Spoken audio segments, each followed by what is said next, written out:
does it look there? Does that look okay? I think that looks alright. That doesn't look bad. I know that the song is already playing, but I don't think that looks too bad. I think it look alright. I got, hopefully I sound okay. We'll see. We'll see how the sound goes. What's up, everybody? Welcome to the Dog Name Podcast. Yeah, I got a lot of cool stuff coming up. Let's do the dates real quick. You can catch me May 15th in Dennis, Massachusetts. The 16th to the 18th, I'll be in Boston, Cambridge area. Then you can catch me on May 23rd at the Port Comedy Club in Baltimore. Then May 30th, you can catch me with my new show that I'm going to be running at the Arlington Art League at the Torpedo Factory in Alexandria. That show's going to be sick. I'll talk about it more. And then, importantly, June 7th and 8th, please buy your tickets for the DC Comedy Loft. I'm headlining 4 shows. Each show will be different than the other shows. And I tried taping them last year. I wasn't super happy with it. So this year I'm going in with a better game plan of taping for clips and edit it. I would love for you to come out. So that's what we got going on. Yes, that's what we have going on. Yeah, I'm doing a different audio thing today. I know it's been a few weeks. I've been really busy, but I want to get you caught up on what's been going on. But yeah, I got my lavalier mic now, which is pretty cool. Hopefully it sounds good. If it sounds poor, then I'm sorry. It's just going to be a bad one. You know what I mean? Like, it's just not going to be good. You're just going to have to deal with the audio not being good. And but I'm also, I don't think the lighting's perfect, but if you're watching, check it out. I can do that, or that's more the vibe. Or I can really wash myself out. I can't even keep my eyes open. That's so bright. But yeah, I think that looks pretty good, right? Is that right? They look gorgeous. I can't tell because my eyes are shot. I got this ring light. I'm trying to figure out how to use it to doing it because the closer I get, the more awful I think that I look. Yeah, man, it's been a few weeks. I did have a show in April. I think the day the last episode came out, where I was in. We went to the Maryland Club in Baltimore. Me and my openers, Sandy Benton and Phil Mike. We went, and here's the thing about the Maryland Club. It's like older than I think it was like 1870 something. Like it was it's like it's like the second oldest private club. I was told there's a dress code for us, which I'm historically been, at least in the last few years, a t-shirt jeans guy on stage. Just a t-shirt I like, jeans. Maybe layer it with a jacket if it's cool enough. And they had a lot of rules.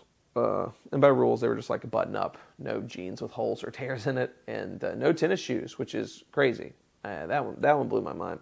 But we knocked it out of the park. And I will say, I liked how I looked in the button up. That's how I started doing stand up. Might be going back to that. I've been trying it a little bit since then, doing like the button up shirt with the sleeves rolled up. So it's look nicer than what I normally wear, but it's still somewhat casual, so I don't kind of look like an idiot or a prick doing that. But I'm excited. I'm very excited about it. But that show was killer. It was crazy because it was like you would think those people are really uptight, and then like truly had some of the most insane crowd work I've had in a long time. Where it's like you would think all these people are really uptight. Everyone's got a lot of money. I think they told us they just started allowing women like 2 years ago, which is a truly wild sentence to hear in 2024, that it took till the Biden presidency to get women into your establishment. And if you're watching, I do keep cleaning my glasses because I'm not doing a good job of cleaning them. They're very dirty. But yeah, they just started letting women in. They're like trying to become hipper and cooler and bring some life into that place. So they decided to have comedy, and it was sick. It was a really fun show. Everybody did good. The food was good. I felt so out of place. It's like the richest group of people I've ever performed in front of. But they were fun, man. We had like a good time. Yeah, that's a crazy crowd work because it's like they're the type of rich where like they all either have second jobs that are hobbies or just hobbies. And so like one generally with crowd work stuff, I like to use what you do for a living as a jumping off point. And people give crowd work comics a lot of shit for like asking people what they do for a living. But like, I don't know what else. What do you like? That's the first question I ask anyone when I meet them, and I try to treat my crowd work like I'm just getting to know somebody. So generally, it's just like a starting point, and then you build from there. Is what I like to do. I think it's like the building blocks to like a good crowd work set. Is you find out the basic things, and you do that for like a minute or two. And once you get that, then you use that information to grow and ask more serious questions, and kind of build off of that. But I asked one guy what he did for a living. He teaches guitar on the internet. He was like a millionaire who teaches guitar on the internet. Another dude's side job was he was a beekeeper / real estate agent. And it was just nuts being able to bounce these ideas off of people because it felt like they were messing with me. And I told them that. It felt like I was getting screwed with because sometimes audience members will try to they'll try to help when you ask crowd work. And here's the deal. If I'm asking you questions, I'm building to something. I'm not going to just you don't need to help me, brother, I'll figure it out, but it was that show started a run of just insane crowd work stuff because that was, let me make sure I get the date. That was the 18th of April. And then the next night I was just back in Arlington at this show, Dead Horse Comedy at Crystal City Sports Bar. They let me headline once a year. Always really good. This was a good packed room. This was 100-something people there. I had a handful of people that were there to see me. It was a blast. We had a really, really good time. But there was a period towards the end of the show where I'm really getting in some crowd work with these two people that are both military, dated each other. One guy was a pilot, and I can't remember what his name was, but it was the type of name where oh yeah, you're a pilot. That's what it was. It was an insane name to have. But so he goes, and then while I'm doing this crowd work, right? And I'm killing. Listen up, this is crazy. I'm doing a great job. I'm up there really working. I finally figured out how to really get to them because they like the jokes. But the crowd work, I really figured out how to just really get them, And while I'm asking this couple these questions and it's going good and everyone's having fun, I hear a woman be just kind of scream. You hear a chair fall, silverware clanging on a table, and then you hear a woman, someone please call 911. Now, that is not what you want to hear at all while doing comedy. That's not what you want to hear. That's bad news. That's not what anyone wants to hear. So it gets silent. It gets really quiet, and then it's followed up with, "Please, it's my husband. For the love of God, someone call a doctor." So they call 911, and what I think they thought was this guy passed out, hit his head, and so that's what they're nervous about, and they're freaking out. I'm standing on stage in complete silence for about. It felt like an hour. It was 2.5 minutes, which that is an incredibly long time for silence. And I'm standing there because, I don't know, man, I'm someone that's just I want to make sure this guy's okay before we make any jokes about it or before we try to really do anything with it. I'm not trying to I'm not trying to hey, remember when that comic was an ass when my husband died? I'm not trying to be mentioned in a eulogy or obituary or anything like that. So I'm just standing there being quiet. They're tending to him. It is dead silent in this room of 100-something people. And I would say 90% of the people are looking at the guy. And then there's 10% of people just looking at me because they're realizing the situation we are now in, which is oh my God, how, what are we going to do? To the point where even this guy that was in the front row that had been enjoying himself all night, while this is happening, he leans over because he's in the front row and he leans over and is just how are you gonna get out of this? Which is great. As an audience member, that's what we want. We want more pressure on ourselves when dealing with a crisis situation. So I think they thought he fell and hit his head because he seemed kind of out of it. So they called, they called the ambulance. But he gets up and says he's fine. Let's continue with the show. And so I think they thought he hit his head. What I think actually happened was he stood up was either laughing and like got up or like got up to use something. I don't know what got him up, but he got up and did that thing where he got up too. He's an older gentleman. I think he got up too fast, and I think it made him faint. But I don't think he hit his head. But I think because he fainted, he seemed kind of out of it when they first started asking him questions. So I, go back to comedy. And I did. I found a way to make it work. I gotta edit this clip because it's just it's just insane. It's just an insane thing that happened at a show, to where it's like, oh yeah, and also when the guy faints, a lady in the audience, in the most too soon move of all time, literally goes, and I have it on my video. You can hear you can catch her on the audio, where this guy collapses, says someone call an ambulance, and a lady in the back just yells out, "Oh, gotta reel your jokes back in. You're killing people." And then you hear someone be like, people just kind of go like, "Oh," and she goes, "Sorry." So yeah, dude. And it was nuts. So I get them back. I do like this. There's a crowd work that I call back to a thing that happened earlier in the show, where I'm on stage and this lady opens up her Instagram behind me, and there's a ton of veterans in the room. So she opens up her Instagram, and she's Muslim. So she opens up her Instagram, and there's just like a call to prayer thing happening, like on her thing, and it's like really loud, and she's trying to turn it off. So I just make fun of her for that, for having it on, and how it's triggering the ex-military people, like, "Oh, you're going to get me killed, put that away." And then I also told her I hope she had a really great Ramadan and Eid, you know what I mean? Like, she loved it, everyone was having fun. So the way that I got out of this situation is I just kind of called back and told her that after the guy collapsed, I was like, that would have been a great time for a prayer. And so it is incredible how like one line can relieve so much tension. And because if that hadn't worked, I had like 10 more minutes left, like what am I gonna do? Like I gotta do my time, I gotta get through this. And I double checked, and the guy was like, "Are we ready?" The guy was like, "All right, let's get back to it." And I asked several times, "Are you sure?" And he said, "Yes, absolutely." And then I checked in with everyone else clapped, and so we got back to it. That line worked. I go back to the crowd work, and I just go to my material. I'm going to close out on jokes, and then I get past a note when I'm around the time I'm supposed to get off, that just says, it's a note that just says the paramedics are on the way, which is the most polite. Like, what a smooth way to be like, get the hell off stage.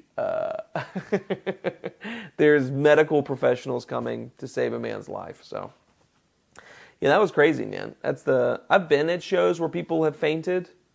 That's the first one where I've been on stage and an ambulance was called.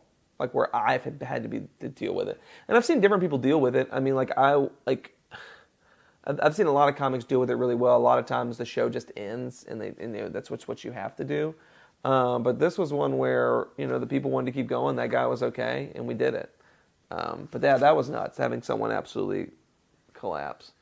And then I was in I've been like all over the road. Then I went to Mount Airy, Maryland. I was at this Upper Deck Sports Bar it's a show run by this guy Nick Lucian. Bill Monahan was on the show featuring, and then I brought my buddy Abe to do a guest spot to get him a little.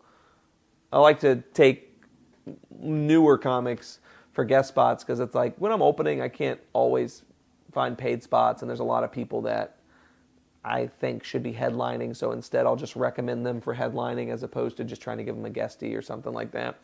So just for people that haven't been on the road and would need help with the road. So Abe comes with me, and we go. And you would think with a sports bar that it's going to be a nightmare. It was awesome. It's one of the best shows that I've ever had the privilege of doing. Like, it truly was. It was dope. It was like such a dope show. Like, I loved it so much. But that was interesting because it was like I'm kind of in the midst of. I've gone through like a lot of phases comedically. Like, at least as far as like what I'm talking about, right? Like I started with a lot of just. Mostly observational stuff, but observational stuff with a hint of like, oh, this is, I knocked up the camera. Dude, this ring light is cool, but dear God. What am I doing? What did I do? Did I mess that up? Okay, so I'm in the different eras of like comedy and stuff, right? And there's just the type of stuff that I'm writing about. That's the main thing. And one of so when I first started, it was observational stuff mixed with, but it's observations from my just who I am. Like, it's not like broad observations, like there's a few of those and stuff. Then I had a little 6-month period where people were telling me how much they, like when Jesselnick had that special that came out in like 2015, 2016, that was like unreal. I can't think of the name of it, but it was really, really good. And I wasn't a Jesselnick fan at the time because I was wrong, and I just hadn't really watched his stuff. I just knew people that liked him, and the comics I saw that he inspired, I thought were terrible. And so I was like, this isn't so hard, I'll do it. So then I tried writing dark jokes for 6 months, and then over the course of 6 months, I wrote 3.5 minutes of good jokes, and I was like, I'm never doing this. This is not how my brain works. So that was like the second phase. And then the phase after that is when I started teaching. So I started talking about teaching a lot, and that was like my first like really being like, this is who I am type of comedy, okay? And then after that, it started to be like, I started feeling comfortable talking just more about me and a little bit more about my family, and then after that, the COVID hit, and then after COVID, I kind of just like put all those together, and now I've been in like the last 6 months to a year, I feel like I'm pretty heavily focused on political comedy. And it's interesting where it's like, but if you watched my show, you wouldn't think it was political comedy. Like, I've been working really hard to, when I do a liberal joke or a joke about liberals or progressive people, I can do that in front of those groups and they don't feel offended. And the same thing when I do hardcore right-wing jokes and Trump stuff. Because I'm a pretty far left dude now. I started Republican as I grew up, and I've slowly moved farther away from that just because it just doesn't fully line up. But because I grew up in that, I talk to my family. I know how they think. I love my conservative family, but I've really enjoyed the last year or so doing political stuff and making it so that it doesn't feel political. And I still do my regular, like my other stuff, my stuff from my perspective or point of view, but I have had a pretty, it's just been the highest output of political stuff that I've done. And I think I'm moving out of that. I think I'll move out of that probably post-election, because I'm not a political comic. I like talking about social. I like social stuff. Like, and I think that kind of, but we're in a pretty big social upheaval right now, and so I kind of feel like it's tough to talk about social stuff and to not feel political, right? So Mount Airy, at least the show, it's a kind of a military area, is what I was told. All white, pretty conservative crowd, and definitely at a bar show, politics isn't really the main thing. But I wanted to test myself, and I wanted to do this. Feel like, I'm gonna do politics. I'm just gonna do my act and see if I can get my message across, which is I think you should be able to make fun of everybody, not hate somebody else, but also not pander, right? Like I tell people what I believe in, what I vote for.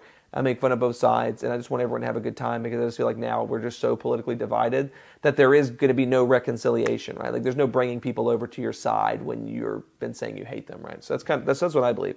So, and, I might be wrong on that, and some people disagree with me, but that's just kind of just the vibe of what I'm working on and what I want to do. But I do this, and the show goes unreal. Just like truly amazing. There's some great crowd work moments, but like, it's definitely a group of people where, like, I would say 60 to 70% voted for Trump, or at least don't like Biden.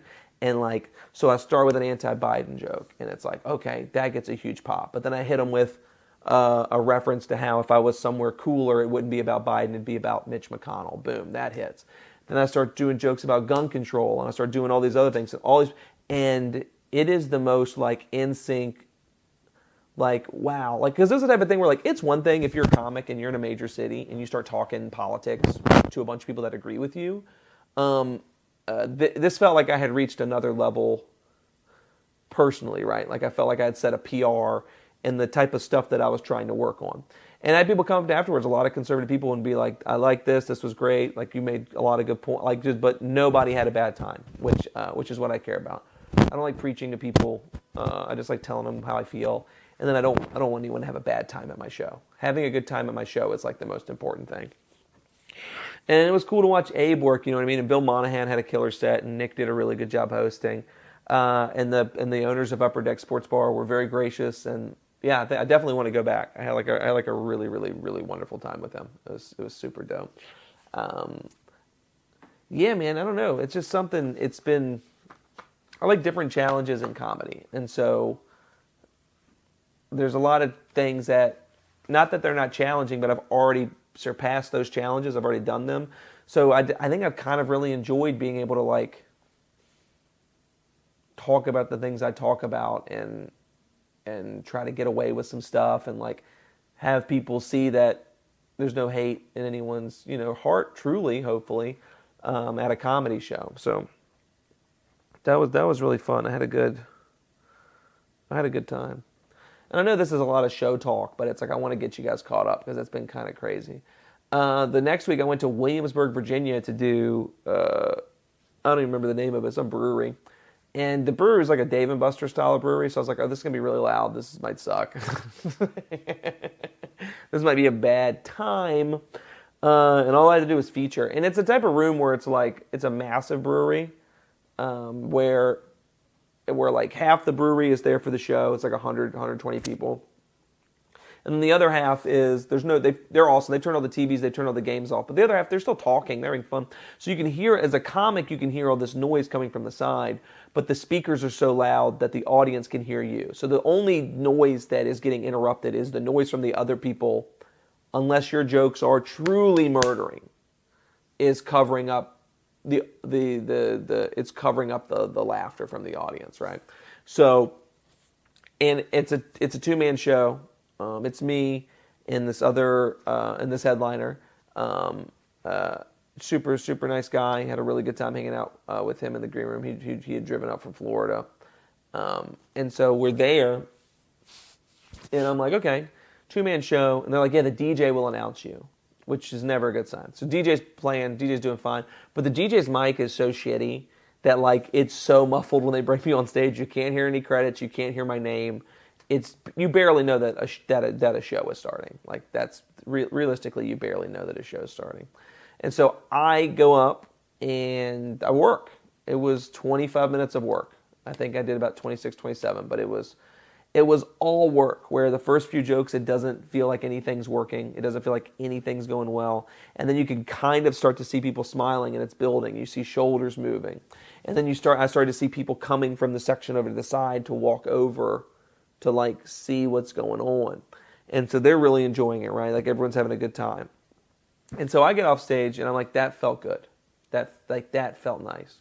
And then the headliner went up and they just hated this guy. Which sucks because it's not that he's not funny. It's just that he's an older dude doing more of an anti-woke whatever thing. And Williamsburg is a college town. It's a pretty little liberal subsection of Virginia. And so you had a mix of, you had military conservatives, you had college students who primarily aren't just liberal, they're pretty far left. And then you had conservative and liberal families, but like more center-right, center-left type of thing. So people that don't really vibe with the anti-woke agenda type of thing. And so I got to watch a comic bomb harder than I've ever seen anyone bomb for an hour. And here's the thing. It is one of those moments where you're like, it's not the comic. It wasn't. It wasn't the comic. They just did not like him so much. And like to where we talked afterwards and he was like, he felt bad or whatever, but he does well. Like I know he does well. He tours. It's like it's his full-time job. But to go up and have a hot one and then watch someone in a bad environment bomb harder than I've ever seen a headliner bomb, it made me so happy that I was only doing 25 minutes. Because the thought of doing an hour in that situation is truly horrifying. But we had fun, man. That show was good, dude. And they were doing the thing that I don't like, which audiences will sometimes, when they really like you as a middle act or a feature act, they'll come up and tell you that in front of the other comic. And to where it's like, it's not just complimenting me. They'll just start saying really mean shit about the other comedians. Don't do that. Just tell us you liked it. And, because the comics know. We know when you do and do not like us. So you don't need to tell us you didn't. But we do like to hear when you did. That was kind of like, that's like the main show stuff. And then I went to, and then I had like a nice run of like Charlottesville, Virginia at a private club. I did Durham, North Carolina at a distillery. Great show. Both of those were great. And then I did a Don't Tell comedy in Richmond before I came up for Cinco de Mayo.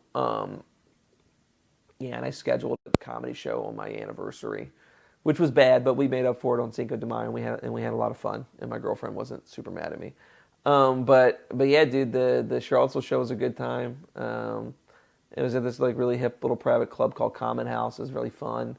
The Distillery show was great. Had some truly a nutso crowd. Had a lot of great crowd work from that, and the jokes worked. Another one where like I'm on the road and to get people on my side politically and to have fun and to bring people together was a blast. And then Richmond Don't Tell was great, but there was this couple in the front that the dude was completely wasted, and they argued with each other in the front row for 35 minutes. The entire headlining set, just arguing in the front row. And I already addressed it once, and he was like, "Oh, I just want to compliment your shoes," and we were cool. And I was like, "All right, good, he's good." Like, he's like, whatever. And then he would start trying to say stuff. He'd be like, "Oh, that's great." Like, just, like he's in church almost, as opposed to watching a show. So you'd just be saying a thing. And so I did that and tried to address it. But then she was getting so angry at his drunk ass from talking at all that she would start arguing with him. And their arguments in the front row were so much louder than the talking was. And I didn't know how to address it. Because it wasn't really bothering anyone else. It was, but like not enough to where I was like, this is like, I'm good at reading rooms and reading energies. It was absolutely the right move to not say anything. It was absolutely the right move to not get my ass kicked because I ran off at the mouth with this 6'4" guy that was blackout drunk 4 feet away from me. It's fun because for that trip I went and stayed with my mom, and I like seeing her, so I went down with my mom. And then my friends Matilda Epstein opened for me, and Abe Messing did a guest spot. And they came down, and it was really fun because they got to kind of just see where I grew up and like what it's actually like. And they had a blast with my mom. My mom was really nice. She made breakfast. Here's my hot take: if you don't have organ donor on your driver's license, you don't qualify to get organs. I think it should be like leave a penny, take a penny. I think you should have to participate in the program in order for that to work. I don't know. I thought that idea was funny. I'll talk about it some more. I'll riff it on. We'll bring it up next week. But yeah, I mean, that's the show. It's a little quick one this week because I'm trying to get back in the hang of this. I don't really like doing this, but I think y'all like it, and I think I'm supposed to. I'm going to change the format maybe. I will figure something out, but we are back to weekly stuff. So, yeah, you can catch me May 15th in Dennis, Massachusetts, May 16th through the 18th in Boston, Massachusetts, in Cambridge. You can catch me May 23rd in Baltimore at the Port Comedy Club. May 30th, you can catch me at the Torpedo Factory at the Arlington Art League with my show, The Art of Stand-Up Comedy, which is going to be sick because I'm doing an hour of fully improvised stand-up comedy. I'm trying to work that muscle. It's going to be an amazing show. A lot of audience participation, a lot of audience interactions, a lot of audience suggestions. But it'll be an hour of me fully improvising. It's either going to go great or it's going to be terrible, but I want you to come to that. And then on June 7th and 8th, I'm taping for clips and maybe for the Patreon that I'm hoping to put up. 4 sets, all different. 2 of them crowd work. The late shows each night will be crowd work, and the early shows will all be kind of like a mix, like a fun mix of material. Those shows are going to be unreal. I can't wait for you to come out to those. I've been Winston Hodges. This has been Dog Name. I love you so much. Thank you for listening. God, I hope the audio on this works. Bye.